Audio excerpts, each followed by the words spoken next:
দশমী নয়, আজকে একাদশী, কিন্তু দশমীর সমস্ত কিছু রিচুয়ালস আজকে হচ্ছে। ওকে এতবার হ্যাপি বার্থডে বানানোর ট্রাই করেছি আগের দিনে, সেজন্য এখন হ্যাপি বার্থডে চলছে।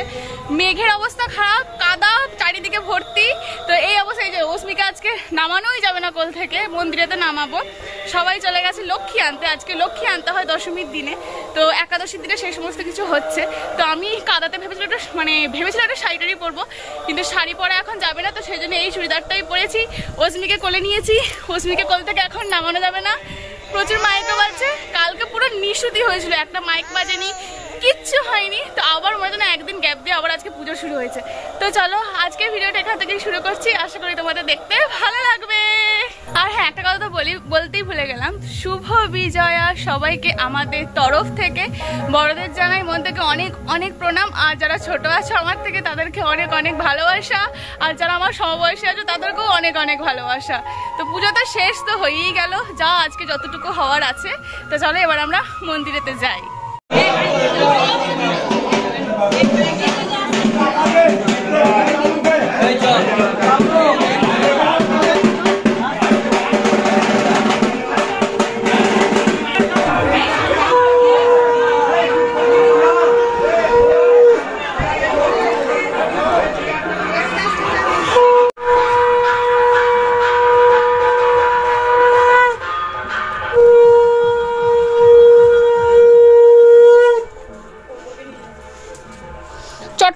চট্টে পারবি না ভাই,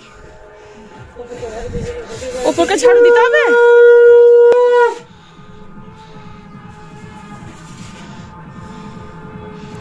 আসবো না মা।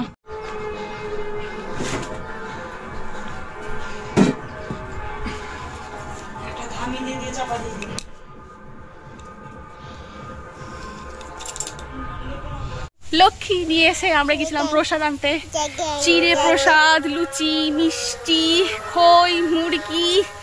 হ্যাঁ তুই খেয়ে যা। প্রসাদ আনতে আনতে অর্ধেক ওর খাওয়া শেষ। এক পা কাদা, কোলে বাচ্চা, হাতে প্রসাদ, হাতে ফোন। চলো এই বছরের মতো শেষ। আমি এখন এখানেতে বসে বসে অস্মির বাবার সাথে কথা বলছিলাম, তারপরে তোমাদের কিছু কমেন্টও পড়ছিলাম। তো ভাবলাম একটা কমেন্টের উত্তর দিই। সেটা হচ্ছে, আমি নবমীর দিনে সন্ধেবেলায় যে চুড়িদারটা পরেছিলাম, যে সালোয়ার কামিজটা পরেছিলাম, রেড তো ঠিক না, মানে একটু রেড রানি, একটু মিক্স আপ টাইপের, খুব সুন্দর রংটা। সেটা তোমাদের অনেকেরই পছন্দ হয়েছে ওই জামাটা। আমার তো খুব পছন্দের, প্রিয় একটা ড্রেস। তো ওই ড্রেসে যেদিন আমরা মায়ের সাথে, বোনের সাথে, সবাইকার সাথে বেরিয়েছিলাম, তো সেই দিনে এই ইয়াররিংগুলো আমি একটু অন্যরকম পরেছিলাম। মানে যেদিন অস্মির বাবার সাথে, ভাইয়ের সাথে ইন্দাস ওইসব দিকে ঠাকুর দেখতে গিয়েছিলাম, তো সেই দিনে বড় বড় ঝুমকো পরেছিলাম। আর যেদিন এখানে আমাদের গ্রামে গেছিলাম, তো সেই দিনে ওই সোনার যে দুলগুলো আছে, তো সেগুলো পরেছিলাম। তো এবারে বলেছিলেন যে তুমি ইয়াররিংটা চেঞ্জ করতে পারতে। আসলে আমার এই ডান কানটা খুব বদমাস, খুব খারাপ একটা কান বলা যেতে পারে, কারণ আমি কোনো কিছুই যাই পরি, আমার এই কানটা আমাকে খুব ব্যথা দেয়। এই যে ইয়াররিংটা পরে আছি, এটা আমি গতকাল মানে দশমীর দিনে আমি একদিন কিচ্ছু আমি কানে পরিনি, খুলে দিয়েছিলাম। তো তারপরেই আমি এটা পরতে পেরেছি, কারণ এই কানটা আমার এতটা ব্যথা হয়ে গেছিলো ওই ঝুমকোটা পরে। আর ওই কি বলবো বলতো, ওই গাড়ির এত জার্কিং হয়েছিল, সেই ঝাঁকুনিতে ওটা কান আমার কেটে পড়ে যাচ্ছিল। আমি ইন্দাস গিয়েছিলাম, মানে যতটা রাস্তা গেছি এই কানগুলো আমি এইভাবে ধরে ধরে গেছি, জানো, মানে এতটাই কানে ব্যথা। আমি বাড়ি থেকেই কানে ব্যথা হচ্ছিল, কিন্তু ওই পরতে হবে শখ করে কিনেছি এই ঝুমকোগুলো, ওই ড্রেসটার সাথেই পরবো, তো সেই জন্যই পরে গেছিলাম। আর ব্যাকআপ হিসাবে আমি কিন্তু অন্য কানেরও নিয়ে গেছিলাম, যে বাই চান্স যখন আমি খুব পারছি না সহ্য করতে, অন্য একটা কানের পরে নিতাম। তো আর তারপরে ওখান থেকে ফিরি খুব কষ্ট হচ্ছিল, তারপরে আমি ওই দুলগুলো কোনো রকমে পরেছিলাম, যাতে পরের নবমীটা আর কি ভালোভাবে আমি কাটাতে পারি, কারণ শুধু কানে তো থাকা যাবে না।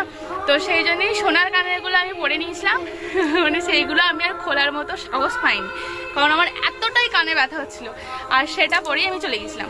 দশমীর দিনে সব কানের খুলে দিয়েছিলাম, কোনো কানের থাকিনি। আজকে একাদশীর দিনে আবার আমি যেগুলো আমি রেগুলার মানে সবসময় আমার কানে দেখতে পাও ম্যাক্সিমাম টাইম, তো সেগুলো আমি আবার পরে নিয়েছি।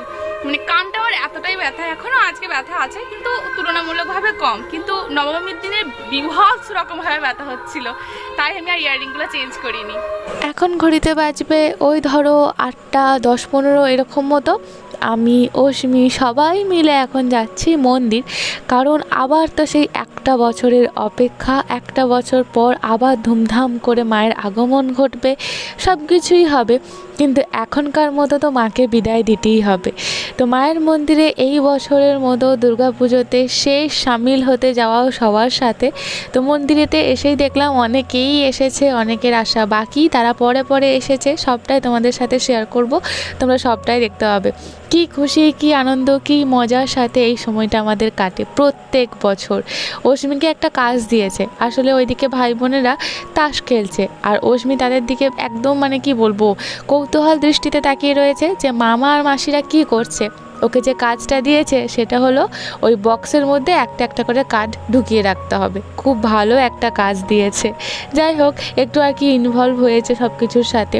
আর আমি এদিকে সবার সাথে গল্প গুজব, হাসি ঠাট্টা, কত ধরনের কথা, এটা ওটা তো চলতেই থাকে। যখন সবার সাথে একসাথে দেখা হয়, একসাথে সব জায়গায় গিয়ে সবাই জড়ো হয়, সেখানে তো হাসি ঠাট্টা, আড্ডা, গল্প সব কিছু চলতেই থাকে। এদিকে আমার মেয়ের আবার এখন আমার জন্য দরদ উতলে উতলে পড়ছে, আমাকে আদর করবে। কি জানি কি মনে হলো, হঠাৎ করে এলো, এসে বলছে মা আমি তোমাকে আদর করব। তবে হ্যাঁ, তোমাদেরকে আমি বলে দিই, আদর করবে এটা ওর একটা ট্রিক্স। কারণ আমি আজকে চুলটা সেভাবে আঁচড়াইনি, মানে ওই যে সেই তখন একটুখানি যে আঁচড়েছিলাম ওই দিনের বেলাতে, সেইভাবেই আর কি শুধুমাত্র ড্রেসটা চেঞ্জ করে চলে এসেছি, নাইটিটা চেঞ্জ করে। আর সামনে যে আমি লেয়ার কাট করেছিলাম, তো সামনের দিকে চুলগুলো একটু অগোছালো হয়েছিল। ওই যে দেখেছো একটা ক্লিপ, ছোট্ট যে ক্লিপগুলো কিনেছিলাম, তো সেই ক্লিপগুলো চুলটা দিয়ে আমি আটকে রেখেছিলাম ওই জায়গাতে, যাতে ছোটো ছোটো যে চুলগুলো আছে সেগুলো মুখের সামনে এসে আমাকে বিরক্ত না করে। অশ্মি সেটা খেয়াল পড়েছে, আমাকে আদর করার নাম করে সে সেটা এখন পর্যবেক্ষণ করছে মা কিভাবে এঁটেছে, কি করছে না করছে। মানে আদর করা মাকে এটা একটা শুধুমাত্র মানে কি বলবো অছিলা একটা ট্রিক্স, যেটা আমি পরে বুঝতে পেরেছি। কারণ এখন যখন আমাকে আমার মেয়ে আদর করছিল, আমি হয়তো সত্যিই ভেবে নিয়েছিলাম, মানে তখন আমি সত্যিই এটা ভেবেছিলাম যে সত্যি হয়তো অশ্মি আমাকে আদর করতে চাইছে। কিন্তু সেটা আমি পরে বুঝতে পেরেছি যে আদরের বাহানায় আমার ক্লিপটার প্রতি ওর নজর পড়েছে। কি আদর, কি আদর! যতবারই উঠতে চাইছি ঠিক ততবারই আমাকে ধরে বেঁধে নিয়ে এসে আমাকে বসাচ্ছে। মাঝে মাঝে একটু একটু আদরও করছে, আবার মাঝে মাঝে নজর পড়ছে আমার ক্লিপটার দিকে। চুলগুলোর অবস্থা কেই না করে ফেললো। বাড়ি থেকে একটুখানি ম্যানেজ দিয়ে এসেছিলাম যাতে বিরক্ত না করে, মানে চুলগুলো আর কি চোখের সামনে যাতে না আসে। সে বাড়ি থেকে যতটাই না ম্যানেজ দিয়ে এসেছিলাম, তার একেবারে 12টা বেজে 1টা 2টো বেজে গেছে। কি অবস্থা আমার চুলগুলোর হয়েছে দেখো।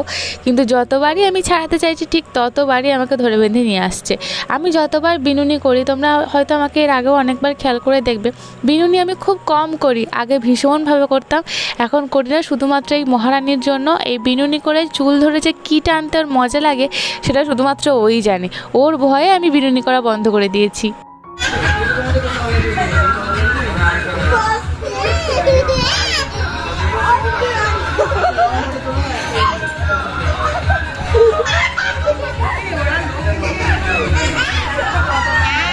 মহারানী আমার কিছুক্ষণের মধ্যেই সবার মন জয় করে সবার মধ্যমণি হয়ে উঠেছিল। ওই যে ওম যে একদম কোণার দিকে বসে রয়েছে, তার সাথে এখন ওর ভীষণ রকমভাবে ভাব হয়েছে। ওম ওর ডাকনাম, অবশ্য ওর ভালো নাম সৌর্য, যতটুকু আমি জানি। আমার ভাইয়ের একদম বন্ধু, মানে খুব ভালো বন্ধু বলতে পারো। এর আগে সৌর্যকে আমি অনেকবারই আমার ভিডিওতে দেখিয়েছি, আগের বছরের হয়তো। তখন ভাই মানে আমরা বলতাম কি যে সৌর্য আর আমার ভাই হচ্ছে যমজ ভাইয়ের মতো, মানে এক হাইট, এক চেহারা, সব কিছু এক ছিল। কিন্তু হঠাৎ করে আমার ভাই একদম রোগা হয়ে লম্বা হয়ে গিয়ে মানে যমজ আর কি এই নামটা আর কি ঘুচিয়ে দিয়েছে। আর ওদেরকে দেখে যমজ বলে মনে হয় না। অশ্মি যে কী করবে আর কি করবে না সেটাই এখন ও ভেবে পায় না। আবার ওখান থেকে উঠে গিয়ে এখানেতে আমি যতই বলি যে ভিজে মাটি, এত বৃষ্টি হয়েছে, ভিজে মাটি থেকে উঠে আয়।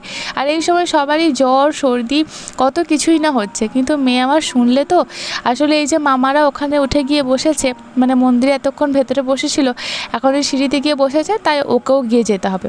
ওর অনেক ছবি তোলার চেষ্টা করছিল সবাই, কিন্তু কখনো কখনো ছবি তুলতে সফল হচ্ছিল, কখনো কখনো তুলতে সফল হচ্ছিল না। আসলে এই বছর দুর্গাপুজোতে আমি খেয়াল করেছি অশ্মি আগে কিন্তু ছবি তুলতে প্রচুর পছন্দ করতো।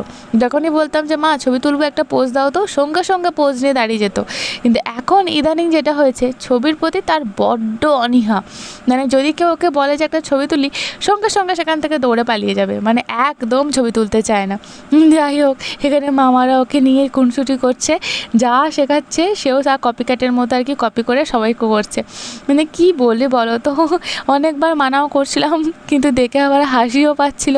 মামারা যা করছিল তাদের ছোট্ট ভাগ্নি তাই করছে, ওদেরকে কপি করছে। এরপর শুরু হলো আমাদের বিদায়, মানে মাকে বিদায় জানানোর পালা। তার আগে সিঁদুর খেলার পালা, সবাইকে একটু একটু করে সিঁদুর পরিয়ে দেওয়া। মানে সেই সিঁদুর খেলা বাঙালিদের একটা খুব ভালো একটা রিচুয়ালস না, যেটা খুব মানে ভীষণ ভীষণ ভালো লাগে। ছোট থেকে বড় সবাই এই রিচুয়ালসের মধ্যে সামিল হয়, একটা মঙ্গলের প্রতীক চিহ্ন, ভীষণ ভালো লাগে। তো আমিও, আমার যত বছর বিয়ে হয়েছে, তো আমিও চেষ্টা করি খেলার, মানে এই টুকিটাকি মতো। তো চলো, মানে কি বলবো, এই যে 4-5টা দিন কিভাবে যে কেটে গেল, ওই মা আসবে আসবে এটাই ভালো। তারপরে চলে আসার পর এই 5 দিন একদম পুরো হুড় হুড় করে কেটে যায়, কিভাবে যে কেটে যায় বোঝাই যায় না। আবারও একটা বছরের অপেক্ষা।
এত খুশি, এত আনন্দ, এত আয়োজন সবই বৃথা তোমায় ছাড়া। ওই যে গানটা আছে, একদম এই সময়টার জন্য পারফেক্ট।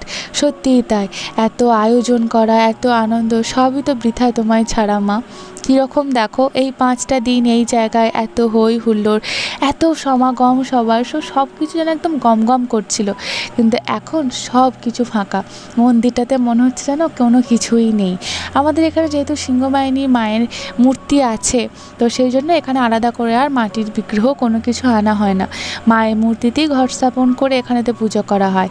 আর এই যে দশমীর দিন, যদিও আজকে একাদশী, তো দশমীর দিনে যা সমস্ত কিছু রিচুয়ালস তোমাদেরকে বলেছি একাদশীর দিন হয়, তো সেই জন্য মায়ের ঘট বিসর্জন হয়। এখন সেটাই করতে চলেছে সবাই মিলে, মায়ের ঘট বিসর্জন করতে চলেছে। আবার এসো মা, তোমার অপেক্ষায় আমরা সবাই আবারও একটা বছরের অপেক্ষায়।